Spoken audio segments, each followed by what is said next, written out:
Hello दोस्त। Railway NTPC exam में 27 जनवरी 21 को एक प्रश्न आया है। शिफ्ट 1 का एक क्वेश्चन है, लेकिन हमारा प्रश्न बताने का मकसद पहले भी नहीं था और अभी भी नहीं है। हम इसको कंसेप्ट बताने की कोशिश करेंगे, क्योंकि 2019 के लोकसभा चुनाव से संबंधित 2 प्रश्न आ चुके हैं। एक और पहले किसी ने शेयर किया था और इस बार भी शेयर किया है। तो यहाँ पर प्रश्न था 2019 के लोकसभा चुनाव में भाजपा उम्मीदवार कितनी सीट पे विजयी हुए थे। ऑप्शन तो नहीं पता ऑप्शन क्या था, लेकिन ऑप्शन मैंने एक मीनिंगफुल रूप से 4 ऑप्शन दे दिया हूँ। और अभी ऑप्शन नहीं, मैं बता रहा हूँ कि कौन सा राइट आंसर है। चारों मीनिंगफुल यहाँ पे है 2019 के चुनाव के संबंधित।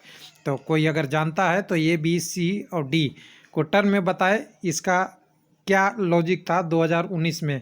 यानी 272 भी सार्थक है, 303 भी सार्थक है, 253 भी है और 542 भी है। तो कुछ कैंडिडेट होंगे एक्टिव, वो बता देंगे। लेकिन अब यहाँ पे हम आपके साथ पीडीएफ शेयर करेंगे थोड़ा सा डिटेल के लिए, क्योंकि आज पूछ दिया भाजपा तो हो सकता है कल आईएनसी पूछ दे, परसों टीएमसी पूछ दे, अगले दिन हो सकता है जेडीयू पूछ दे या और किसी पार्टी को अलग अलग पूछ दे, जिससे आपको कठिनाई होगी। तो थोड़ा सा 1 मिनट का वीडियो है, बहुत ज़्यादा लंबा नहीं लगेगा, 2-3 मिनट में ख़त्म हो जाएगा।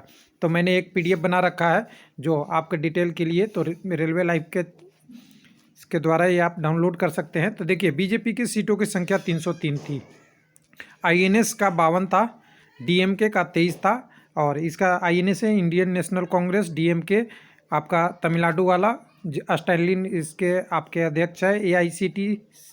एआईसीटी पश्चिम बंगाल ममता बनर्जी 22, वाईएसए कांग्रेस जगमोहन, सीटें की संख्या 22।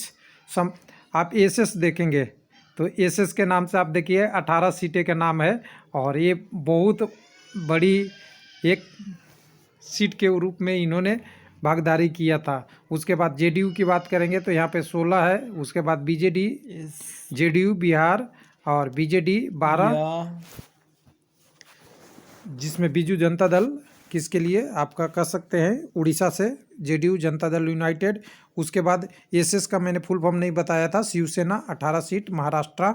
उसके बाद नीचे की तरफ देखेंगे तो अगला आएगा आपके पास BSP Bahujan Samaj party UP या अदर करके 10, समाजवादी पार्टी 5, सीपीआई एम इसके साथ लिख लीजिएगा तो 3 हो जाएगा। और सीपीआई एक जगह और हमने शायद लिख लिया है, तो यहाँ पे आपको सीपीआई के एम को 3 ही रखिएगा, ये ध्यान दीजिएगा। और सीपीआई दूसरे टर्म में भी आता है।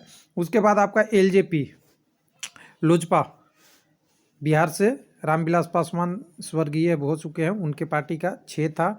उसके बाद आप नीचे की तरफ में देखेंगे तो टीआरएस का 9 सीटें, टीडीपी 3 सीटें, तेलुगु देशम है, और टीआरएस आपका जगमोहन वाले 9 हो गए।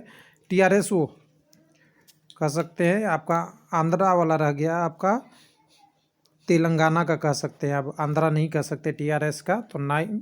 और उसके बाद नेशनल कॉन्फ्रेंस जम्मू कश्मीर में 2, सीपीआई का वही रिपीट हो रहा है, आईएमएल 3। तो ये है। लेकिन इसमें से 17 में से और भी पार्टियां हैं जो एक एक सीट ली थी, और कुछ निर्दलीय भी हैं 1-2, उनको छोड़ दीजिएगा। इसमें से आपको करीब करीब एक अच्छे कैंडिडेट को 10 तक तो याद रखनी चाहिए। हो सकता है नीचे भी पूछ दे, ये नहीं कह सकते, लेकिन कम से कम बीएसपी, बीजेडी, जेडीयू, शिवसेना, वाईएस कांग्रेस जगमोहन वाले, एआईसीटीसी 22, डीएमके आपका आईएनएसी और बीजेपी। लेकिन अभी हम थंबनेल पे चलेंगे तो थंबनेल में हमने मीनिंगफुल क्या बताया था। तो यहाँ पे आंसर क्या होता आप जानते, 303, लेकिन 353 भी हो सकता था, या 53 या 54 भी कह सकते हैं, कई जगह है, क्योंकि ये एनडीए की सीट थी। ध्यान दीजिएगा, एनडीए का सीटों की संख्या कितनी थी, टोटल 353 सीट। और 272 क्या है, ये मेजोरिटी है। लोकसभा में इतने सीट आएगा तभी कोई सरकार बना सकता है, यानी बहुमत रख सकता है। और 542 क्या है, तो 542 आपका लोकसभा में सीटों की जो चुनाव हुई थी वो इस बार का है। तो ये सारा सार्थक मीनिंग में था, तो इसको देख लीजिएगा। हो सकता है 5 लोकसभा में सीटों की संख्या ज़्यादा है, लेकिन चुनाव कितने के लिए हुआ था, 542 का। तो ये है डिटेल। थैंक यू, धन्यवाद।